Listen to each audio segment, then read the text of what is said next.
You know that feeling? When your inner voice sounds way more like a critic than a coach. Oh, definitely. We've all been there. Yeah, wrestling with that self-doubt, that nagging feeling of like not quite measuring up. It's persistent, that voice. But what if there was a practical way to actually, build confidence and turn down the volume on that inner heckler? Well, it's a challenge, no doubt. Yeah, But it's interesting. We've seen how certain intentional practices can really shift that dynamic. absolutely. And today we're going to take a deep dive into a tool that's, well, surprisingly powerful for tackling this journaling. Hmm. We're going to explore how using a journal, maybe one with a specific focus, can really help you cultivate that self-assurance.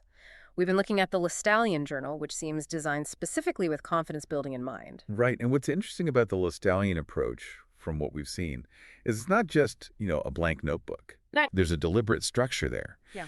It seems aimed at encouraging the kind of self-reflection and positive reinforcement that can genuinely help build confidence. Okay, let's unpack that core idea then. Yeah.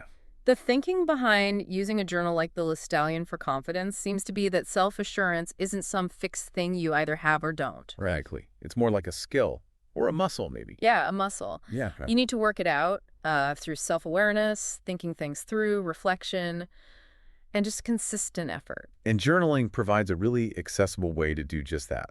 Think of it as a mental training ground. Okay. A journal that's designed for confidence. It gives you that dedicated space to explore your thoughts, your emotions, to kind of map things out in a structured way. Which helps you understand your self-perception better. Right. And foster that crucial growth mindset. That's really what underpins self-esteem. Okay, now we all know those common stumbling blocks, don't we, when it comes to confidence? Oh, yeah. That relentless negative self-talk that just plays on repeat in your head. Ugh.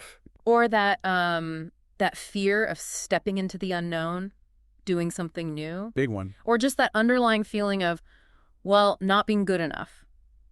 How can actually writing things down in a journal, maybe especially one like the Lestallion, really tackle these things, these really ingrained struggles? Well, what's fascinating, I think, is how writing creates a kind of psychological distance. How do you mean? When you put those negative thoughts onto paper, they become sort of external, something you can look at more objectively. Ah, okay. Like Yeah. they're not just swirling around inside anymore. Exactly. It's almost like they belong to someone else for a moment.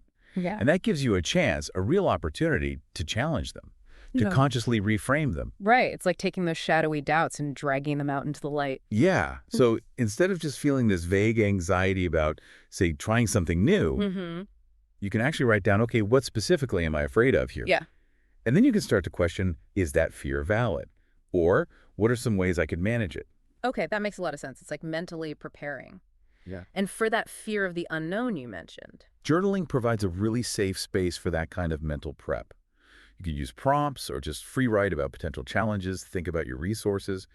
You're essentially rehearsing new experiences in your mind. Right, like Yeah. running through a presentation beforehand. Exactly. And that can significantly dial down the anxiety, make those situations feel less overwhelming. Yeah, less daunting. Okay, but what about those really deep-seated feelings of just not feeling worthy? That can be such a tough one. It really can. And this is where the intentionality of a confidence-focused journal like the Lestallion seems to be can be particularly helpful. How so? Well, many journals like this, they incorporate prompts that encourage you to actually identify and write down your accomplishments, Even small ones. especially the small ones. Yeah. Big or small. Regularly reflecting on your positive actions, your achievements. It creates this tangible record, evidence of your capabilities. So it gets harder to dismiss your own worth when you've got it written down in black and white. Precisely. You see the evidence of your progress, your successes, right there on the page. Okay, so we're seeing the why behind journaling for confidence. Makes sense. Now let's look closer at the how. You mentioned the Lestallion Journal. Specifically, what about its features makes it potentially useful for this kind of work? Yeah, it's interesting how some seemingly subtle design choices can actually really support a consistent and effective journaling practice. Like what? Okay, take the paper. They mention smooth 120 GSM paper in the Lestallion. Now, that might sound like a small detail, Yeah, just paper quality. but think about it. If writing feels effortless, smooth, you're just more likely to do it regularly, aren't you? True. Frictionless. Exactly. That tactile experience can make journaling feel less like a chore and more like, well, something enjoyable, a habit you look forward to. Definitely. It removes a potential barrier. If a paper feels scratchy or the pen skips, you're less likely to pick it up day after day. Right. And then there's the structured layout you mentioned. Yeah, not just blank pages. Exactly. We saw in the Lestallion info that there are dedicated sections guiding you towards self-reflection, gratitude, specific exercises designed to boost self-empowerment. That structure seems really important, doesn't it? Especially if you're new to this or you just sit down with a blank page and think, now what? Absolutely. The prompts act as a starting point. They guide your thoughts in a productive direction, focused on confidence. It eliminates that kind of blank page paralysis. Yeah, I get that. And the Lestallion has, what, 211 numbered pages and a built-in table of contents? That sounds almost overly organized for a journal. Well, maybe at first glance. But think about the benefit if you're actively working on your self-esteem. Being able to easily track your journey. Ah, okay. Like flip back and see how far you've come. Exactly. To revisit past entries, see how your perspective has shifted, track your progress over weeks or months. That's incredibly valuable. It provides that concrete evidence of growth we were just talking about. Right, proof against that feeling of being stuck. It transforms your journal from just, random thoughts into a documented story of your self-development. You can spot patterns, see how affirmations evolved, witness actual progress.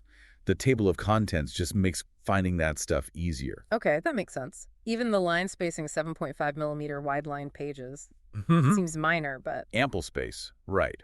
To really dig deep into your thoughts, your feelings, without feeling cramped. It encourages a more thorough exploration. And what about the cover? They mention a soft faux leather cover. Does that really matter for confidence? Well, it adds a sensory element, doesn't it? If it feels good in your hands, comfortable. Okay.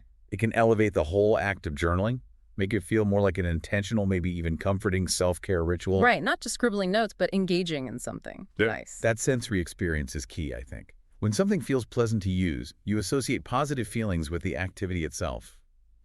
That comfy cover could subtly shift your view of journaling from an I should do this to an I want to do this moment. You know, they say features tell, stories sell. It's one thing to list these things, smooth paper, numbered pages. But how does it actually make a difference? I remember a friend, let's call her Anna. She decided to learn guitar. Total beginner. Okay. And she felt incredibly discouraged at first, just fumbling with chords. Yeah, that initial learning curve can be rough. Totally. But she started using this notebook, happened to have numbered pages, actually. And every time she finally nailed a new chord or learned even a simple little tune, she'd write it down, date it. Tracking the small wins. Exactly. And when she felt like giving up, thinking I'm getting nowhere, she could flip back through those numbered pages and see, okay, page 5 I learned G chord, page 12 I managed that tricky transition. Tangible proof of progress. Yeah. That visual evidence, seeing all those little steps add up, it gave her a real confidence boost. Made her realize she was learning. Even if it felt slow, it kept her going. That's a perfect example.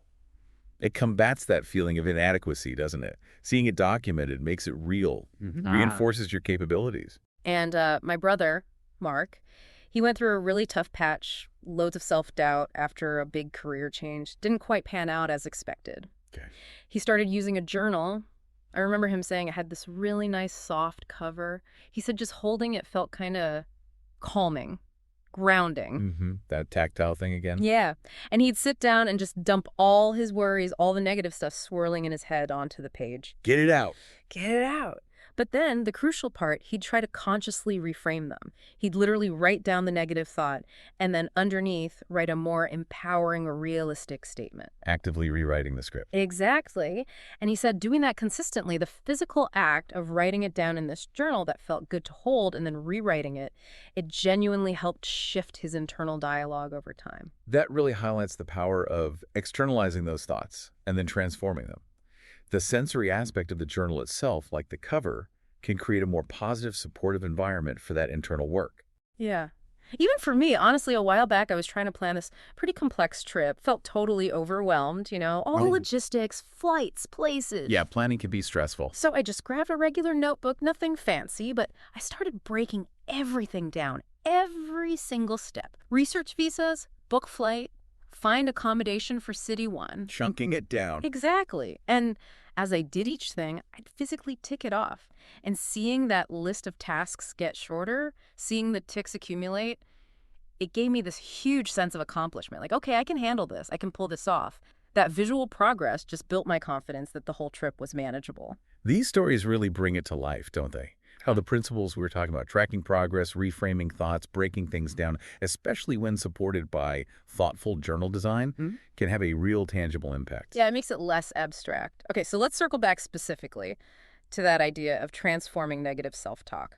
We talked about identifying it, challenging it, rewriting it. It seems like having that dedicated space, like a Lestallion journal, could make that process even more potent. I think so. The act of physically writing those negative thoughts onto that smooth paper within that structured journal, Right. and then intentionally crafting positive affirmations or reframes in the same space. It can make it feel more concrete somehow, more impactful than just thinking it. Creates a dedicated arena for that internal battle, maybe. Yeah, exactly. An arena for dialogue and transformation. And the consistency of using the same tool, the same journal, for this practice can help really reinforce those new, more positive neural pathways over time. Okay, and the source material we looked at actually included a story, didn't it? About someone named Hannah. Yes, Hannah's story. It was quite illustrative.